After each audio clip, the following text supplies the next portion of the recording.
NEET. आज हम इस वीडियो में नीट के बारे में या नीट के एलिजिबिलिटी पैटर्न इनके बारे में बात नहीं करने वाले। ये सब इंफॉर्मेशन हमने अलग से दी हुई हैं, ऐसे वीडियो भी बनाए हुए हैं। आज हम नीट को नीट बनने तक का सफर, जब AIPMT हुआ करता था तब से आज के नीट तक का सफर और इस बीच आए कई किस्से उन्हें सुनेंगे। तो शुरुआत होती है 2013 से।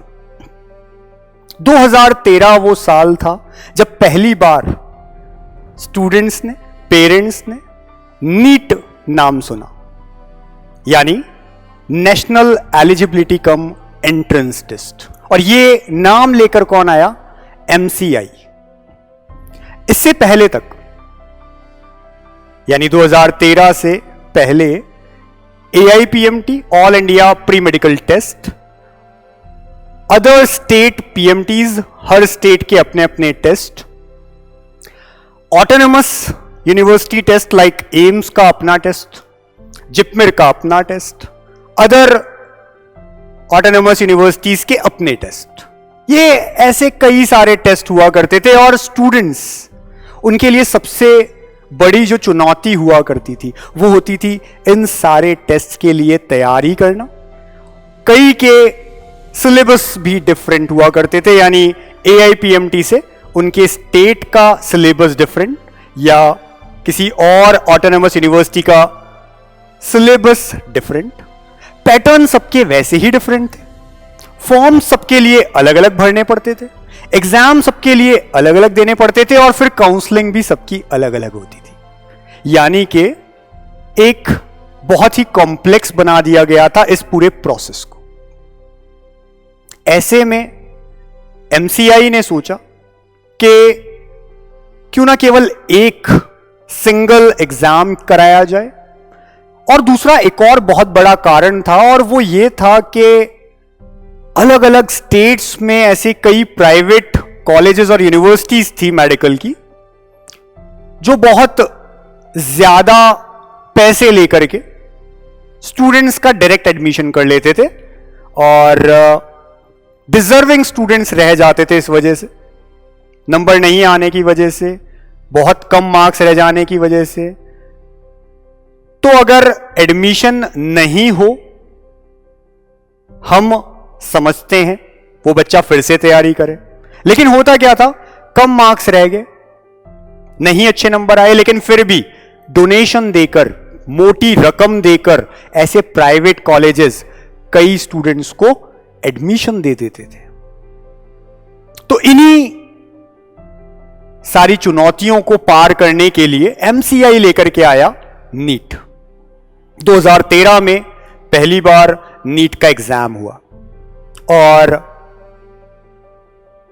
ज्यादा चला नहीं। क्यों नहीं चला? कुछ ही समय बाद 8 जुलाई 2013 को एक फैसला आया सुप्रीम कोर्ट का। वहां पर 3 जजों की एक बेंच ने 2-1 से यह डिसीजन दिया कि नीट के एग्जाम को अब आगे कंटिन्यू नहीं कराया जाए, और साथ ही साथ इसमें MCI भी किसी तरह का दखल न दे।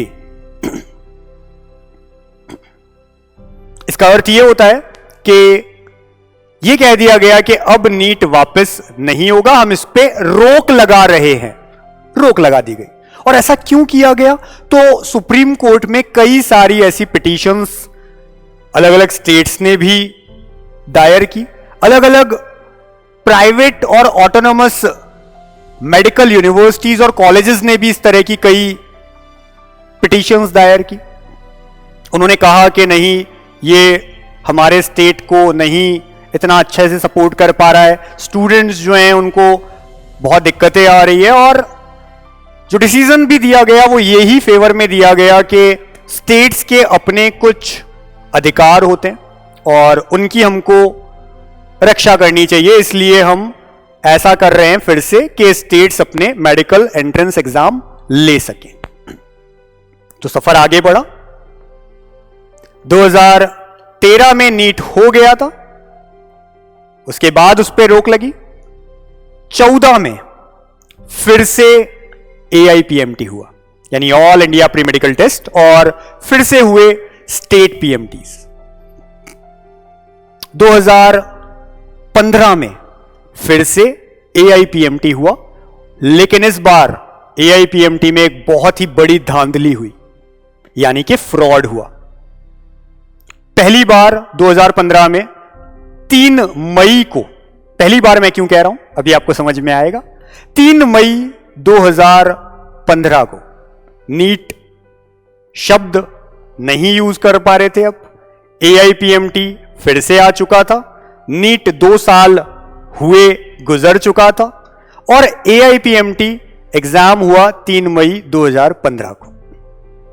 इस एग्जाम में बहुत सारी जगह पे ऐसा पाया गया कि किसी गिरोह ने, गिरोह का मतलब आप जानते हैं, एक ऐसा ग्रुप जिसने फ्रॉड किया, जिसमें डॉक्टर्स भी 2 शामिल थे, जिसमें एक MBBS स्टूडेंट को भी बाद में पकड़ा गया, पुलिस ने उनको पकड़ा, और पुलिस ने फाइंड आउट किया कि लगभग 300 ऐसे फोन कॉल्स और लगभग इतने ही मैसेजेस ब्लूटूथ इनके थ्रू कन्वर्सेशंस चालू थी जिस समय एग्जाम चल रहा था, और यह पाया कि इस एग्जाम में फ्रॉड हुआ है।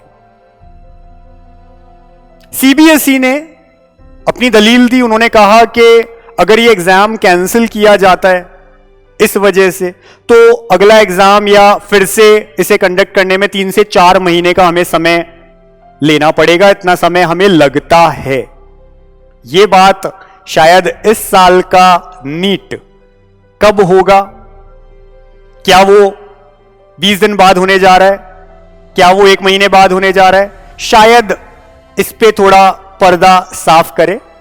मैं किसी तरह का इंडिकेशन नहीं दे रहा हूं, लेकिन CBSE ने यह माना कि हमें कुछ वक्त चाहिए, हमें एग्जाम कंडक्ट करने में समय लगेगा, और उसका एक बहुत बड़ा रीजन 3 से 4 महीने का। अभी आप ये सोच के ना बैठ जाएं कि 3 से 4 महीने आज से लग जाएंगे, नहीं, 3 से 4 महीने तब जब एक एग्जाम पेपर खराब हो चुका था, अब उस दर्जे का फिर से पेपर भी बनाना पड़ता। लेकिन अब अगर नीट होता है इस साल, जब भी होगा, बहुत सारी तैयारियां पहले से ही कर ली गई है, इसलिए इतना समय नहीं लगेगा। कितना समय लग सकता है वो अब नीट ही बेटर बता सकता है, NTA बेटर बता सकता है, लेकिन मैं तब की बात करता हूं। फिर से कहानी पे आते हैं हम, और 2015 में ये फ्रॉड हुआ। CBSE ने यह कहा कि ऐसा कर लीजिए, जिनके नाम आ रहे हैं उस समय ऐसे 44 स्टूडेंट्स थे, कैंडिडेट थे, जिनके उस फ्रॉड में नाम आ रहे थे। CBSE ने कहा कि इन 44 स्टूडेंट्स का हम रिजल्ट हटा लेते हैं, और बचे हुए जितने भी स्टूडेंट्स हैं उनका रिजल्ट हम डिक्लेयर कर देते हैं, बजाय के कैंसिल करें इस एग्जाम को। लेकिन सुप्रीम कोर्ट ने उन्हें साफ मना कर दिया। उन्होंने कहा कि ये अगर हम करते हैं तो स्टूडेंट्स के साथ गलत होगा, क्योंकि ये श्योर नहीं है कि केवल 44 स्टूडेंट्स ही इसमें जुड़े हों, इस फ्रॉड में शामिल हों। हो सकता है और भी कई स्टूडेंट हो जिन्हें बेनिफिट मिल जाए जबरदस्ती, जो अच्छे नंबर लेकर के आ जाएं, पास हो जाएं। इसलिए अब जबकि पता चल चुका है कि फ्रॉड हुआ है, इसे कैंसिल कर दिया जाए और फिर से कराया जाए। और तब नीट नहीं था, 2 साल बीत चुका था। फिर से आपको याद करवा देता हूं, AIPMT कैंसिल हुआ और फिर से हुआ 2015 में AIPMT। प्रीवियस ईयर स्टूडेंट्स जो सॉल्व करते हैं, प्रीवियस के जो स्टूडेंट्स हैं, उन्हें यह बात पता है उस समय के बच्चों को। और आज के बच्चे जब प्रीवियस ईयर क्वेश्चन सॉल्व करते हैं, PYQ सॉल्व करते हैं, तो उन्हें पता चलता है, लिखा हुआ होता है AIPMT 2015 कैंसिल्ड। क्वेश्चन वो सॉल्व करते हैं, लिखा रहता है उनको क्वेश्चंस पे AIPMT 2015 कैंसिल्ड, और एक पे लिखा होता है AIPMT 2015, यानी वो सही था। तो 2 एग्जाम हुए थे AIPMT के 2015 में। क्यों हुए? हमने इसकी बात कर ली। सफर और आगे बढ़ा। 2016 यहां पर क्या होता है, इस जगह एग्जाम होने जा रहा था। जिस दिन एग्जाम होने जा रहा था तब तक उसे AIPMT ही मान के चला जा रहा था, AIPMT के नाम से ही चला जा रहा था। लेकिन पिछले साल का फ्रॉड देखते हुए कहीं ना कहीं फिर से नीट की याद आ चुकी थी MCI को भी और उन सारी बॉडीज को भी जो मेडिकल एंट्रेंस एग्जाम से जुड़े होते हैं। उन्हें नीट की याद आने लगी। उन्हें लगने लगा कि नीट सही में देश के लिए बहुत जरूरी है, स्टूडेंट्स के लिए, मेहनती बच्चों के लिए जरूरी है। तो 2016 में AIPMT नाम से ही पहले चल रही थी चीजें, सब कुछ AIPMT की तरह से ही चल रहा था। बच्चों को भी यही था, AIPMT देने वाले हैं वो, और स्टेट एंट्रेंस एग्जाम्स भी उनके होने जाएंगे, ऐसा बच्चों को और सबको लग रहा था, सबको पता था। लेकिन ऐसे में क्या हुआ, एग्जाम से केवल 2 दिन पहले ये ऑर्डर आए कि इसे नीट डिक्लेयर किया जा रहा है, इस एग्जाम को। और ये एग्जाम पूरे इंडिया में एक कॉमन एंट्रेंस एग्जाम है सारे मेडिकल कॉलेजेस के लिए। स्टेट अपने अलग से प्री मेडिकल टेस्ट नहीं ले सकते हैं। केवल 2 दिन पहले, एग्जाम से जस्ट पहले ऐसा नोटिस आया। स्टूडेंट्स को कंफ्यूज होना ही था, परेशान होना ही था। पिटीशंस फिर से दायर होने लग गई। स्टूडेंट्स ने यह कहा कि ऐसा हुआ तो हमारे साथ बहुत गलत होगा। कारण यह है कि हम ये सोच के बैठे थे कि AIPMT भी होगा, हमारा स्टेट PMT भी होगा। हम स्टेट PMT की तैयारी कर रहे थे और AIPMT को बहुत ज्यादा सीरियस नहीं ले रहे थे। लेकिन ऐसे में ऐसा जो रूल आ गया, इसकी वजह से तो हमें बहुत नुकसान हो जाएगा, हम क्या करें।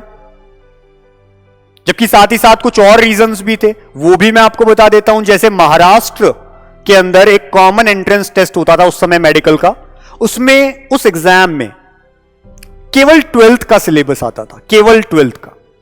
जबकि नीट अगर कंडक्ट होता है, जैसे आप जानते हैं, या AIPMT की हम बात करते हैं, तो उसमें 11th और 12th का कंप्लीट सिलेबस आता है। तो स्टूडेंट्स जो ये सोच के बैठे थे कि हमें तो महाराष्ट्र के कॉमन एंट्रेंस टेस्ट में बहुत अच्छा परफॉर्मेंस करना है, सिलेक्ट होकर दिखाना है, उनके लिए केवल 12th का सिलेबस काफी था और वो उन्हीं को पढ़ रहे थे। ऐसा ही तमिलनाडु में आप चौंक जाएंगे कि वहां एंट्रेंस एग्जाम ही नहीं होता था, किसी तरह का मेडिकल एंट्रेंस एग्जाम नहीं होता था। इसके बजाय वहां 11th 12th होती थी और 12th क्लास का जो बोर्ड की परफॉर्मेंस होती थी, उस परफॉर्मेंस, उस परसेंटेज के बेस पे वहां पर एडमिशन ले लिए जाते थे स्टूडेंट्स के। ऐसे में इन स्टेट्स को भी ऑब्जेक्शन करना, वहां के स्टूडेंट्स को ऑब्जेक्शन करना लाजमी था। तो पिटीशंस दायर हुई और फिर CBSE ने, कोर्ट ने भी यह डिसाइड किया कि स्टूडेंट्स का लॉस नहीं हो, इसलिए नीट होगा, लेकिन हम एक और चांस देंगे। नीट फिर से इसी साल दूसरी बार होगा फेज 2 के नाम से, जिससे कि स्टूडेंट्स को एक टाइम मिल जाए अपना सिलेबस पढ़ने के लिए, चीजों को फिर से कवर करने के लिए, और जो वो घबरा रहे हैं नीट का नाम सुन के, उस घबराहट को खत्म करने के लिए। तो फिर 2016 में नीट 2 बार हुआ।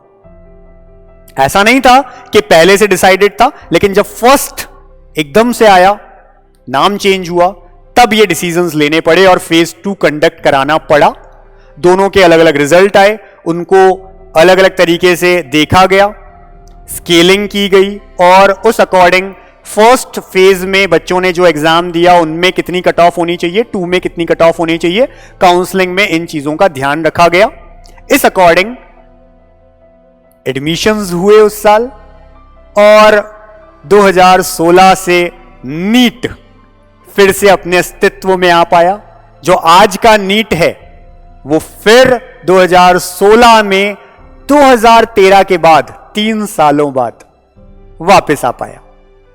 2017 से नीट हर साल होते आ रहा है और नीट में जो चेंजेस आए वो कुछ इस तरीके से रहे कि 2019 तक नीट को नॉर्मली हमारे सीबीएसई द्वारा कंडक्ट करवाया जाता था, लेकिन फिर ऐसी जरूरत आन पड़ी कि एक नई बॉडी बनाई जाए जिसमें सीबीएसई का जो रोल है वो थोड़ा कम हो जाए, उनकी जो पावर है उसे थोड़ा सा डिवाइड कर दिया जाए, क्योंकि सीबीएसई बोर्ड्स में भी लगा रहता है, उनके और भी बहुत सारे काम होते हैं और इस वजह से नीट में थोड़ी बहुत गलतियां हो जाती हैं, प्रॉब्लम्स आ जाती हैं, तो उसे सुधार पाएं और बहुत बेटर काम कर सकें, टाइम पे काम कर सकें, रिजल्ट जल्दी आ पाए, इसके लिए एक अलग बॉडी बनाना बहुत जरूरी था। न केवल नीट के लिए बल्कि जेईई और दूसरे कॉम्पिटिटिव एग्जाम्स जो होते हैं, जैसे कि जेआरएफ का एग्जाम होता है जो यूजीसी कंडक्ट करती है, इन सब के लिए भी एनटीए नेशनल टेस्टिंग एजेंसी ये गठित की गई और अब नीट जो होता है वो एनटीए कंडक्ट कराता है, ना कि सीबीएसई। आगे भी कुछ तरह की प्रॉब्लम आई, लेकिन वो ऐसी नहीं थी। जैसे उड़ीसा में बाढ़ आने की वजह से फिर से नीट कंडक्ट करवाना था, या कोरोना हो जाने की वजह से, कोविड फैल जाने की वजह से जो स्टूडेंट्स नीट 2020 में नहीं दे पाए थे पहली बार, उनके लिए, केवल उन स्टूडेंट्स के लिए फिर से नीट का एक पेपर हुआ था, जिसमें उन स्टूडेंट्स ने जिन्होंने कोविड की वजह से नहीं एग्जाम दे पाए, आइदर पॉजिटिव थे या कोई रीजन रहा, उनको एक और चांस दी नीट ने कि वो ऐसा कर सके। तो इस तरह अलग अलग एग्जाम्स जो हैं वो अलग अलग टाइम नीट कंडक्ट करता रहा, अलग अलग तरह से कंडक्ट होता रहा। लेकिन एक बात आप देखिए बहुत ही अलग है नीट की बाकी एग्जाम्स से, कि जितने भी कॉम्पिटिटिव एग्जाम्स हैं धीरे धीरे अपने अस्तित्व के साथ पेपर पेन मोड से ओएमआर मोड से कन्वर्ट हुए कंप्यूटर बेस्ड टेस्ट पे, सीबीटी पे, जबकि नीट जो है वो अभी भी पेपर पेन मोड पे ही होता है, कंप्यूटर बेस्ड नहीं होता है। तो ये एक ऐसी चीज है जो आज तक बनी हुई है फिलहाल। तो आगे के सालों में कैसा रहता है, क्या नीट आगे से 2 बार होने लगेगा, ऐसे भी विचार अभी बनने लगे हैं कुछ समय से। तमिलनाडु का हमेशा से एक नीट के साथ अलग ही रिश्ता रहा है, बहुत अच्छा नहीं, कड़वाहट भरा। रीजन आप जानते हैं, तमिलनाडु हमेशा यह कहता रहा है कि हमने नीट नहीं करवानी है, हमें किसी तरह का एंट्रेंस एग्जाम नहीं करवाना है, हम 12th बेस पे ही अपने स्टूडेंट्स को एग्जाम दिलाएंगे। उन्होंने स्ट्रांगली इसे जब नीट अप्लाई हुआ तब भी सुप्रीम कोर्ट में दायर किया था, लेकिन सुप्रीम कोर्ट ने तमिलनाडु को फटकार लगा दी। उन्होंने कहा नहीं, ऐसा नहीं है। जब ऑल ओवर इंडिया की बात होती है, इंडिया के स्टूडेंट्स की बात होती है, तो फिर वहां हर स्टेट, हर यूनियन टेरिटरी आती है, कोई विशेष रूप से अलग नहीं होगा। तो तमिलनाडु आज भी यह मांग करता रह रहा है। पिछले कुछ ही दिन पहले, मैं कुछ दिन पहले की बात कर रहा हूं, इसी मंथ की बात कर रहा हूं, जून 2021 में ही तमिलनाडु ने फिर से ऐसी एक पिटीशन दायर की है कोर्ट में और यही चीज फिर से कही है कि उन्हें नीट से अलग रख दिया जाए, उन्हें नीट नहीं करवाना है। लेकिन जैसा मैंने कहा कि पुराने भी यही डिसीजन रहे हैं सुप्रीम कोर्ट के कि नीट जो है वो एक नेशनल लेवल का इंपॉर्टेंस रखता है, एक नेशनल लेवल इंपॉर्टेंस का एग्जाम है, एक ऐसा कॉम्पिटिटिव एग्जाम है जो आज सबसे बड़े कॉम्पिटिटिव एग्जाम्स में से एक है। लगभग 16 से 17 लाख स्टूडेंट इस एग्जाम में बैठने लग गए हैं। आगे क्या संख्या रहेगी देखते हैं हम और आप, और आगे किस तरह से यह सफर बढ़ेगा इसे भी हम जब भी सफर आगे बढ़ेगा जरूर बढ़ाएंगे। तो हो सकता है आज आप में से कई बच्चों को, कई पेरेंट्स को नीट के बारे में कुछ नया जानने को मिला हो, कुछ ऐसा जानने को मिला हो जो उन्हें नहीं पता था। जैसे मैंने कहा कि आप PYQ तो जरूर सॉल्व करते हैं, लेकिन वहां हमेशा ऐसा लिखा रहता है, कभी नीट आ जाता है, कभी AIPMT लिखा आ जाता है, कभी फिर बीच में कुछ लिखा आ जाता है। तो क्यों ऐसा है, क्या है, यह भी हमें पता होना चाहिए। और बहुत कम समय पहले ही, थोड़े समय पहले मैंने एक अलग वीडियो भी बनाया था NMC ड्राफ्ट पर। रिसेंटली इसी सफर में कुछ एक और चीज जुड़ी, वो था NMC का ड्राफ्ट। NMC ने एक ड्राफ्ट पेश किया जो 2 साल से अटका हुआ था, 2019 से। उस समय ही इसके आने की पेशकश थी और आया अभी फिलहाल ड्राफ्ट आया है, जल्दी लागू भी होगा, हम ये उम्मीद रखते हैं। जिसमें यह कहा गया कि अभी भी कई सारे कॉलेजेस, यूनिवर्सिटीज डोनेशन लेते हैं। हां, पहले जितनी नहीं है, लेकिन डोनेशन लेते हैं। सीट्स क्योंकि ऐसी फिक्स कर दी है ऑलरेडी MCI ने नीट की वजह से, ऐसी जो सीट्स हैं वो अलग हो चुकी हैं। ऐसी सीट्स का नंबर फिक्स हो चुका है जिन पे वो अलग से एग्जाम, या अलग से एग्जाम नहीं कहें तो अलग से एडमिशन ले सकते हैं। वो ऐसे एडमिशन डोनेशन लेकर ले लेते हैं जो कि गलत माना गया है। और भी कई तरह के चार्जेस कई रूप में मेडिकल कॉलेजेस, खासकर प्राइवेट कॉलेजेस लेते हैं स्टूडेंट्स से। तो NMC ने उसे गलत माना है और एक ड्राफ्ट जो पेश किया उसमें यही कहा है कि इस तरह की चीज पर सख्ती से रोक लगा दी जाए। फिक्स्ड फीस हो, फर्स्ट ईयर, सेकेंड ईयर, हर ईयर की फीस फिक्स्ड हो, at the time of admission student को बताई जाए और उससे 1 रुपए भी ज्यादा नहीं लिया जाए किसी भी नाम पर, चाहे वो स्पोर्ट्स के नाम पे हो, चाहे वो लाइब्रेरी के नाम पे हो, चाहे वो एक्स्ट्रा करिकुलम एक्टिविटी के नाम पे हो, किसी भी नाम पे नहीं ले सकते। जो लिख दिया गया है वही फिक्स्ड रहेगी।